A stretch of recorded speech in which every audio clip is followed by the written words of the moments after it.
Assalamualaikum. Welcome back to English Wire Bahasa Melayu with Dr. Abdul Halim bin Said. In this presentation, we're going to learn sentence structure, how to build sentence with SVO structure. S is the subject, V is the verb, O is the object. So what are objects? Objects are anything, a bird, person, a dog, bag, boy, table, book, chair. Any nouns are objects. However, when we define these nouns in a sentence, anything that performs the action, reads, for example, we call the subject. So any noun which receives the action from the verb, we call an object. So in this sentence, the boy reads a book. The boy who does the action read is called the subject, and a book which receives the action read is called the object. And if we were to change the boy and put it behind a verb, for example, bite. A dog bites the boy, so the boy becomes the object. Object of what? Object of the verb bite, not the object of the dog. The dog does the action. Bites the boy is the story of the dog. So reads a book is the story of the boy. But the object tells more about what the action does. The boy tells more what the bite does. So this one bites what? Bites the boy. Reads what? Reads the boy. So in a sentence subject SVO, we have two nouns. One function as the subject, another function as the object, the receiver of the action. And if we were to put this object in front as the object, a book is read. A book is still the object. However, it looks like as if it is a subject. It is not a subject. It is still an object because it is not being pacified. Is read, dibaca. Ayat ini telah dipasifkan. Dipasifkan kenapa? Kenapa? Sebab a book yang mana memang objek dipindahkan ke depan nampak macam subjek, tapi masih lagi objek, dan untuk jadikan dia objek kita pasifkan kata kerja jadi dibaca. Sebuah buku dibaca, dan biasanya dalam ayat pasif kita tak nak tahu siapa pelaku dia. Kita cuma nak cerita apa yang kena dia, proses dia.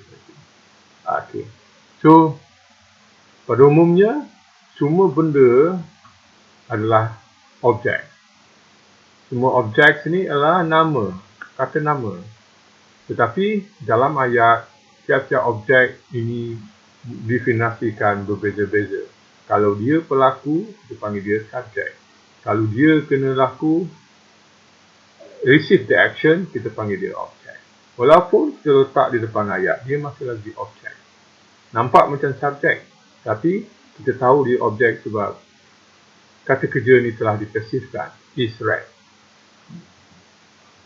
Baik, perhatikan gambar ini, rajah kita ni. Kita tengok dulu, kita ada dua noun. Satu ialah boy dan satu lagi ialah burger.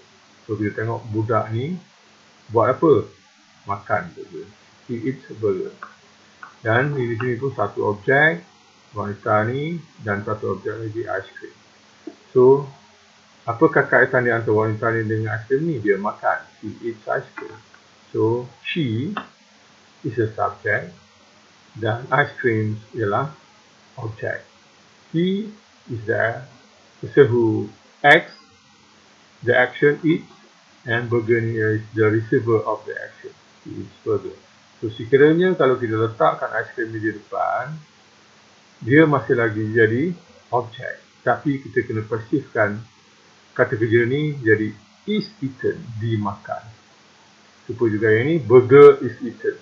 So, dalam ayat pasif, kita tidak pentingkan subjek. Okay. Dalam ayat SVO, the construct of SVO is the same. Even though kata kerja ni dalam aspek yang berbeza-beza. Contohnya, he eats rice. He, noun, rice, noun. Tapi he, kita panggil dia subjek, frasa subjek, dan frasa objek. At, sama juga.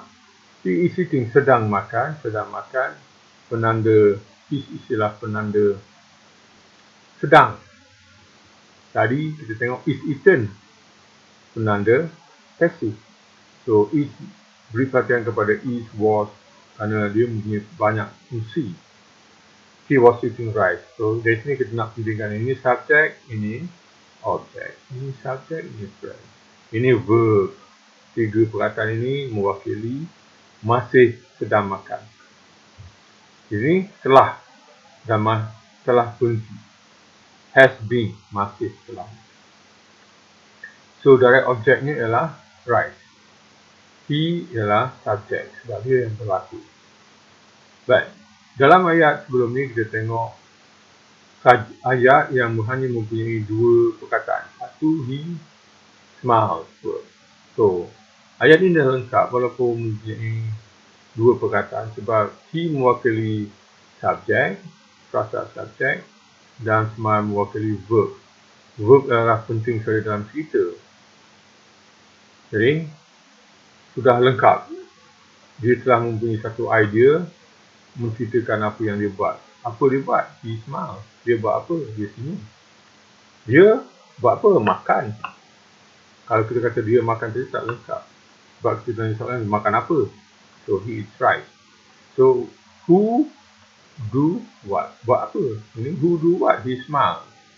He plays what? Dia main apa? Main bola sepak. Kalau dia main saja, main apa? Tak lengkap. Jadi, ayat itu tidak lengkap sebab tidak mempunyai idea yang lengkap.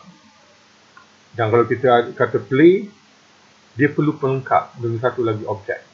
Dia main bola sepak, main tenis dan sebagainya. Dia pandu apa?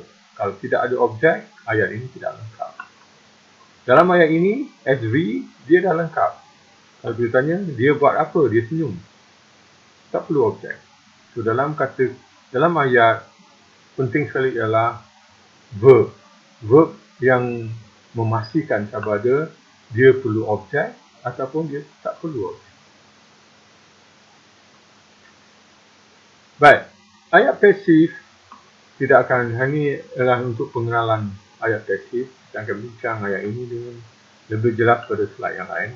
Walaupun SVO is an active sentence. The subject of the sentence does the action described by the verb. Jadi, kita tengok he, buat apa? Makan. He yang makan. Passive sentence on the hand is warusa. Subjek ni tidak buat, tapi dia kena buat. Contohnya, rice is eaten. Nasi dimakan. So, sebenarnya rice ni masih lagi objek sebenarnya. Tapi dalam ayat ini dia letak di depan. But objek dia letak di depan, dia masih lagi tidak jadi subjek. Jadi kita kena pasifkan kata kita. Ini menambahkan he eaten. He ate rice, dia makan nasi. Past tense. So rice was eaten. Biasanya kita tak perlu subjek.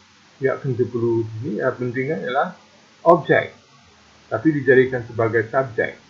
Walaupun kita jadikan dia subjek, padahal sebenarnya dia masih lagi objek. Dan oleh itu kita kena pasifkan ayat jadi dimakan. Terima kasih. Hingga berjumpa lagi di slide yang lain. Assalamualaikum warahmatullahi wabarakatuh.